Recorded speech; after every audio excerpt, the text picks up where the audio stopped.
Johnson André, alias Izo, c'est le nom du gangster qui met la capitale d'Haïti à genoux actuellement. À seulement 26 ans, il est à la tête de l'un des gangs les plus puissants du pays, baptisé 5 secondes, juste pour rappeler qu'ils peuvent envahir une zone et prendre son contrôle en un laps de temps.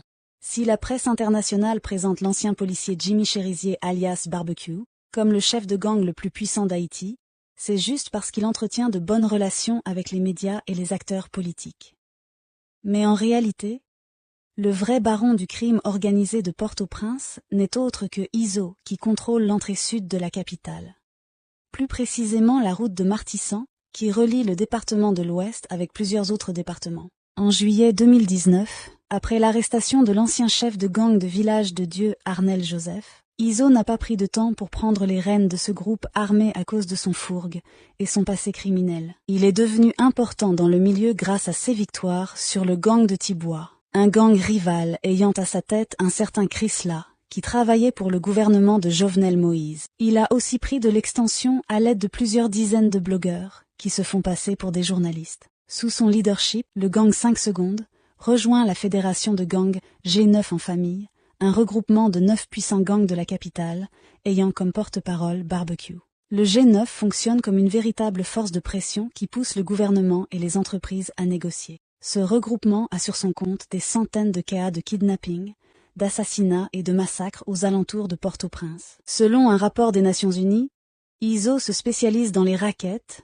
le trafic de drogue, le kidnapping et le trafic d'armes. Grâce à sa position stratégique au Village de Dieu, entrée sud de Port-au-Prince, et aidé par l'autre puissante bande armée de Grand Ravine, le gang 5 secondes oblige tous les chauffeurs à payer un frais de passage pour rentrer ou sortir de la capitale.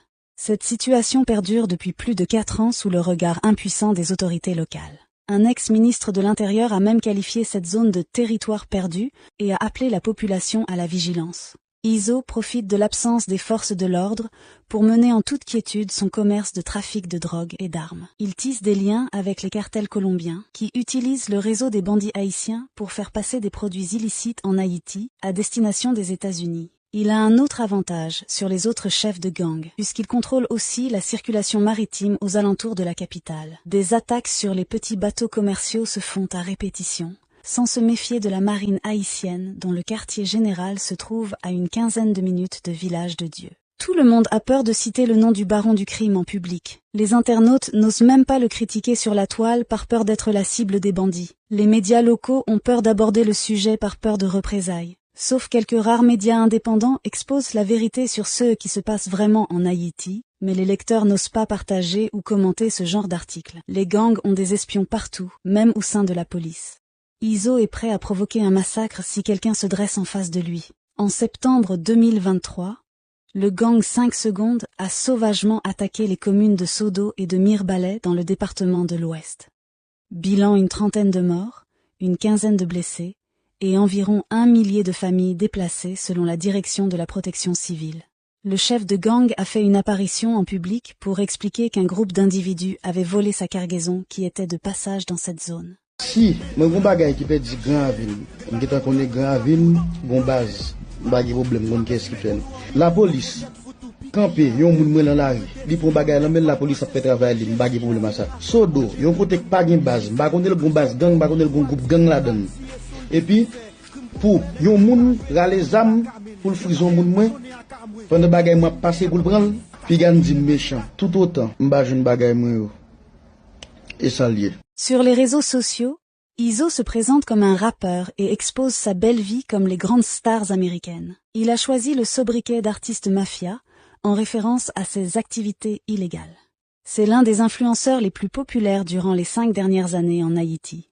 Profitant de l'absence de contrôle de l'espace virtuel, Izo utilise les réseaux sociaux les plus populaires comme moyen de recrutement pour agrandir son gang, formé majoritairement de jeunes de moins de 30 ans. Le caïd est partout dans l'industrie musicale haïtienne. Ils invitent des artistes populaires à venir performer dans son banlieue. Aucun d'entre eux ne peut décliner son invitation sous peine de se faire kidnapper ou agresser. Un jeune rappeur a même mentionné ce dilemme dans une musique pour prouver son embarras. Les tubes de Izo sont devenus viraux en un temps record sur les réseaux sociaux. Son premier compte YouTube avait dépassé les 100 000 abonnés et par conséquent, il a reçu le trophée du créateur argent avant d'être supprimé grâce à une campagne contre la criminalité. Son premier compte Instagram avait aussi bénéficié du badge de vérification juste avant d'être effacé à son tour. Maintenant, il préfère diffuser ses chansons sur les pages des autres membres de son gang, tous aussi dangereux que leur patron. Dans leurs tubes, ils racontent leurs exploits et comment ils font fortune dans la criminalité. C'est pourquoi ils attirent des centaines de jeunes qui vivent dans la pauvreté.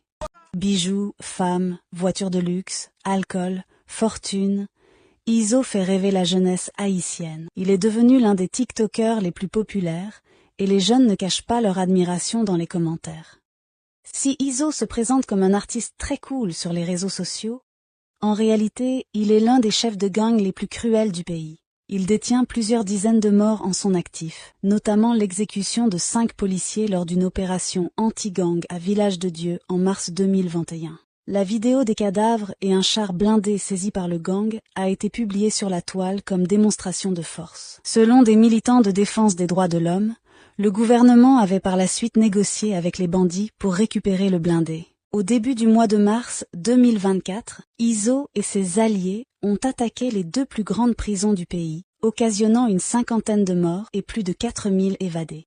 Après l'opération, il a accueilli dans sa base des anciens membres de G9, ainsi que des fugitifs qui aimeraient rejoindre son gang, notamment d'anciens membres de la police nationale d'Haïti. Dans la même période, ils ont mené une autre opération musclée dans les locaux de l'autorité portuaire nationale, durant laquelle plusieurs conteneurs spécifiques ont été pillés dans le port, mais la cible principale était un conteneur d'équipement destiné à la police, selon le journaliste Valérie Nouma de Radiovision 2000. Quelques jours plus tard, le caïd a publié une vidéo dans laquelle on peut voir son gang habillé avec les uniformes de la nouvelle unité de la police, tout en exposant les équipements volés.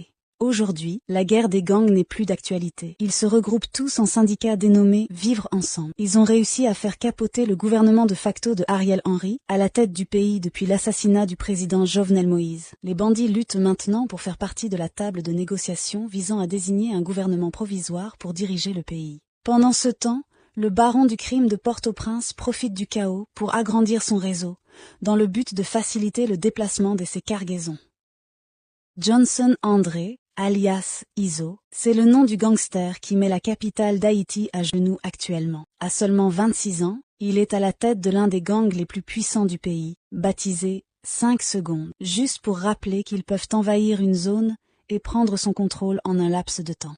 Si la presse internationale présente l'ancien policier Jimmy Cherizier alias Barbecue comme le chef de gang le plus puissant d'Haïti, c'est juste parce qu'il entretient de bonnes relations avec les médias et les acteurs politiques. Mais en réalité, le vrai baron du crime organisé de Port-au-Prince n'est autre que Izo qui contrôle l'entrée sud de la capitale. Plus précisément la route de Martissan, qui relie le département de l'Ouest avec plusieurs autres départements. En juillet 2019, après l'arrestation de l'ancien chef de gang de Village de Dieu Arnel Joseph, Izo n'a pas pris de temps pour prendre les rênes de ce groupe armé à cause de son fourgue et son passé criminel. Il est devenu important dans le milieu grâce à ses victoires sur le gang de Tiboua, un gang rival ayant à sa tête un certain Chrysla, qui travaillait pour le gouvernement de Jovenel Moïse. Il a aussi pris de l'extension à l'aide de plusieurs dizaines de blogueurs qui se font passer pour des journalistes. Sous son leadership, le gang 5 secondes rejoint la fédération de gangs G9 en famille, un regroupement de 9 puissants gangs de la capitale, ayant comme porte-parole Barbecue. Le G9 fonctionne comme une véritable force de pression qui pousse le gouvernement et les entreprises à négocier. Ce regroupement a sur son compte des centaines de cas de kidnapping, d'assassinats et de massacres aux alentours de Port-au-Prince. Selon un rapport des Nations Unies, Izo se spécialise dans les rackets, le trafic de drogue, le kidnapping et le trafic d'armes. Grâce à sa position stratégique au Village de Dieu, entrée sud de Port-au-Prince, et aidé par l'autre puissante bande armée de Grand Ravine, le gang 5 secondes oblige tous les chauffeurs à payer un frais de passage pour rentrer ou sortir de la capitale.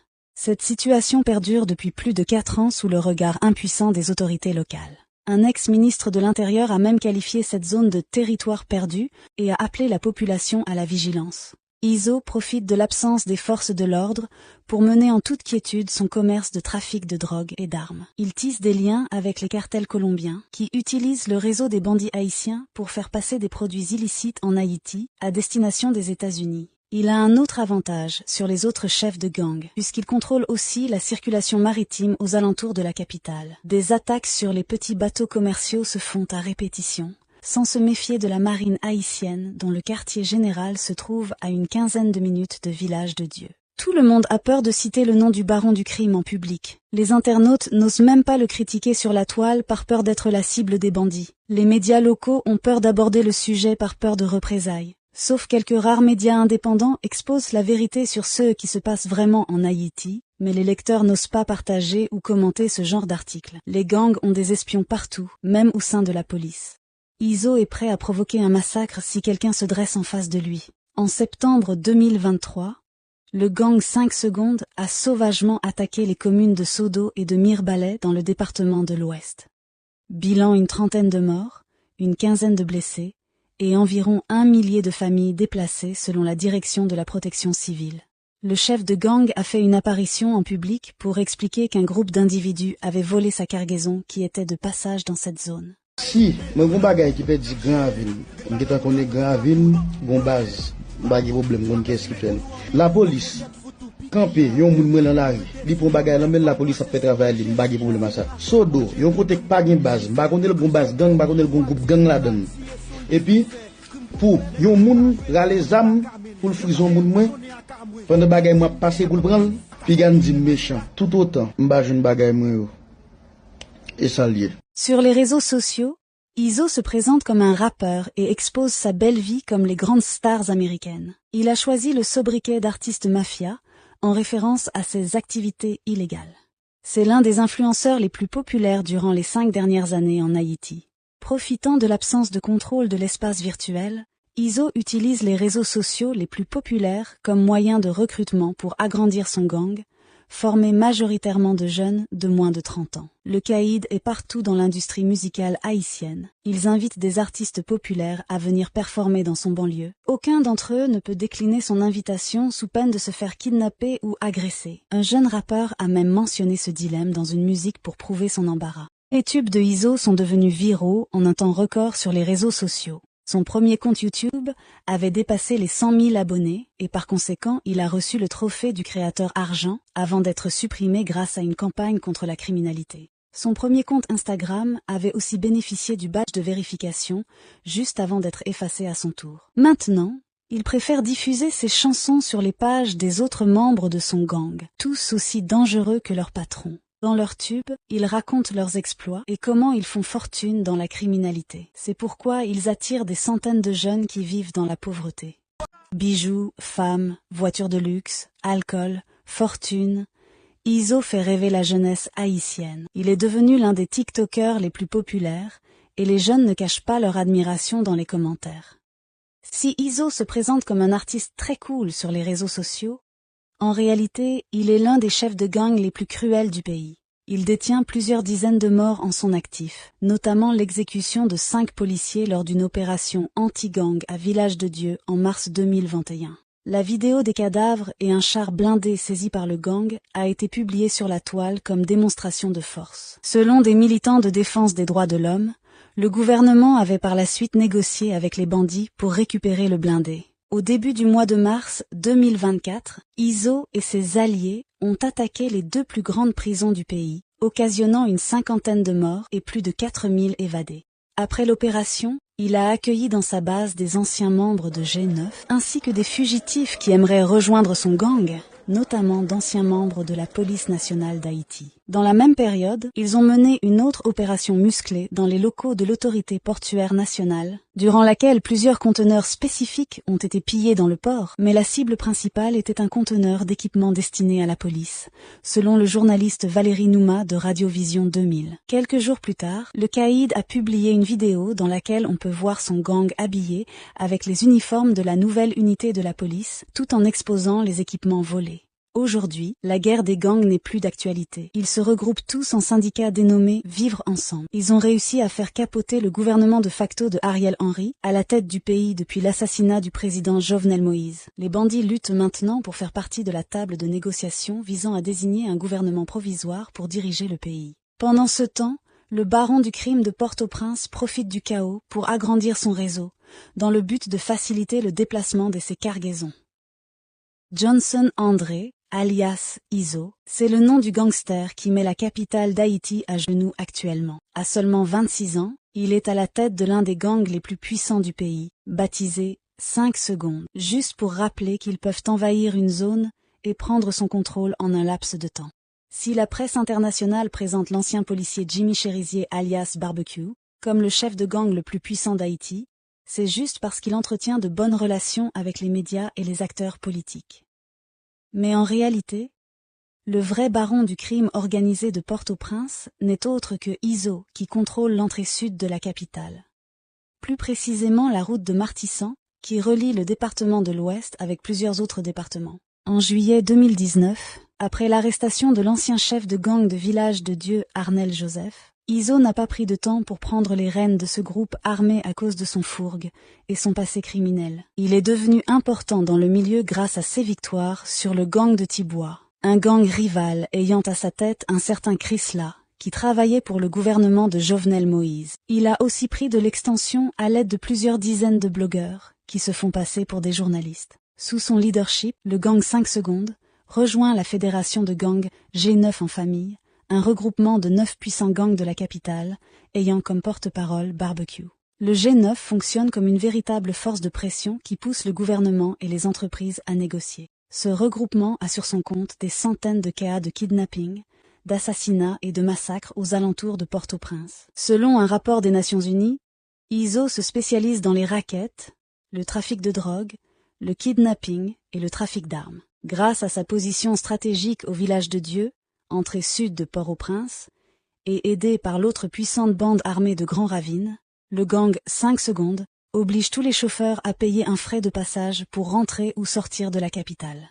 Cette situation perdure depuis plus de 4 ans sous le regard impuissant des autorités locales. Un ex-ministre de l'Intérieur a même qualifié cette zone de territoire perdu et a appelé la population à la vigilance. Izo profite de l'absence des forces de l'ordre pour mener en toute quiétude son commerce de trafic de drogue et d'armes. Il tisse des liens avec les cartels colombiens qui utilisent le réseau des bandits haïtiens pour faire passer des produits illicites en Haïti à destination des États-Unis. Il a un autre avantage sur les autres chefs de gang, puisqu'il contrôle aussi la circulation maritime aux alentours de la capitale. Des attaques sur les petits bateaux commerciaux se font à répétition, sans se méfier de la marine haïtienne dont le quartier général se trouve à une quinzaine de minutes de Village de Dieu. Tout le monde a peur de citer le nom du baron du crime en public. Les internautes n'osent même pas le critiquer sur la toile par peur d'être la cible des bandits. Les médias locaux ont peur d'aborder le sujet par peur de représailles. Sauf quelques rares médias indépendants exposent la vérité sur ce qui se passe vraiment en Haïti, mais les lecteurs n'osent pas partager ou commenter ce genre d'articles. Les gangs ont des espions partout, même au sein de la police. Izo est prêt à provoquer un massacre si quelqu'un se dresse en face de lui. En septembre 2023, le gang 5 secondes a sauvagement attaqué les communes de Sodo et de Mirebalais dans le département de l'Ouest. Bilan une trentaine de morts, une quinzaine de blessés et environ 1 millier de familles déplacées selon la direction de la protection civile. Le chef de gang a fait une apparition en public pour expliquer qu'un groupe d'individus avait volé sa cargaison qui était de passage dans cette zone. Si, moi gon bagay qui peut dire grand ville, on qui connaît grand ville, gon base, pas de problème, gon qu'est-ce qui fait. La police campé, yon moun mwen dans la rue, li pour bagay là, même la police a fait travail li, pas de problème à ça. Sodo, yon côté pas gen base, pas connaît le gon base gang, pas connaît le gon groupe gang là-dedans. Et puis pour yon moun rale zam pour le frison moun mwen, pendant bagay m'a passé pour le prendre, puis gan dit méchant, tout autant, m'ba jeune bagay mwen yo. Et ça lié. Sur les réseaux sociaux, Izo se présente comme un rappeur et expose sa belle vie comme les grandes stars américaines. Il a choisi le sobriquet d'artiste mafia en référence à ses activités illégales. C'est l'un des influenceurs les plus populaires durant les 5 dernières années en Haïti. Profitant de l'absence de contrôle de l'espace virtuel, Izo utilise les réseaux sociaux les plus populaires comme moyen de recrutement pour agrandir son gang, formé majoritairement de jeunes de moins de 30 ans. Le caïd est partout dans l'industrie musicale haïtienne. Ils invitent des artistes populaires à venir performer dans son banlieue. Aucun d'entre eux ne peut décliner son invitation sous peine de se faire kidnapper ou agresser. Un jeune rappeur a même mentionné ce dilemme dans une musique pour prouver son embarras. Les tubes de Izzo sont devenus viraux en un temps record sur les réseaux sociaux. Son premier compte YouTube avait dépassé les 100 000 abonnés et par conséquent, il a reçu le trophée du créateur argent avant d'être supprimé grâce à une campagne contre la criminalité. Son premier compte Instagram avait aussi bénéficié du badge de vérification juste avant d'être effacé à son tour. Maintenant, il préfère diffuser ses chansons sur les pages des autres membres de son gang, tous aussi dangereux que leur patron. Dans leurs tubes, ils racontent leurs exploits et comment ils font fortune dans la criminalité. C'est pourquoi ils attirent des centaines de jeunes qui vivent dans la pauvreté. Bijoux, femmes, voitures de luxe, alcool, fortune. Izzo fait rêver la jeunesse haïtienne. Il est devenu l'un des TikTokers les plus populaires et les jeunes ne cachent pas leur admiration dans les commentaires. Si Izzo se présente comme un artiste très cool sur les réseaux sociaux, en réalité, il est l'un des chefs de gang les plus cruels du pays. Il détient plusieurs dizaines de morts en son actif, notamment l'exécution de 5 policiers lors d'une opération anti-gang à Village de Dieu en mars 2021. La vidéo des cadavres et un char blindé saisi par le gang a été publiée sur la toile comme démonstration de force. Selon des militants de défense des droits de l'homme, le gouvernement avait par la suite négocié avec les bandits pour récupérer le blindé. Au début du mois de mars 2024, Izzo et ses alliés ont attaqué les 2 plus grandes prisons du pays, occasionnant une 50aine de morts et plus de 4000 évadés. Après l'opération, il a accueilli dans sa base des anciens membres de G9, ainsi que des fugitifs qui aimeraient rejoindre son gang, notamment d'anciens membres de la police nationale d'Haïti. Dans la même période, ils ont mené une autre opération musclée dans les locaux de l'autorité portuaire nationale, durant laquelle plusieurs conteneurs spécifiques ont été pillés dans le port, mais la cible principale était un conteneur d'équipement destiné à la police, selon le journaliste Valérie Nouma de Radiovision 2000. Quelques jours plus tard, le caïd a publié une vidéo dans laquelle on peut voir son gang habillé avec les uniformes de la nouvelle unité de la police, tout en exposant les équipements volés. Aujourd'hui, la guerre des gangs n'est plus d'actualité. Ils se regroupent tous en syndicats dénommés Vivre Ensemble. Ils ont réussi à faire capoter le gouvernement de facto de Ariel Henry, à la tête du pays depuis l'assassinat du président Jovenel Moïse. Les bandits luttent maintenant pour faire partie de la table de négociation visant à désigner un gouvernement provisoire pour diriger le pays. Pendant ce temps, le baron du crime de Port-au-Prince profite du chaos pour agrandir son réseau, dans le but de faciliter le déplacement de ses cargaisons.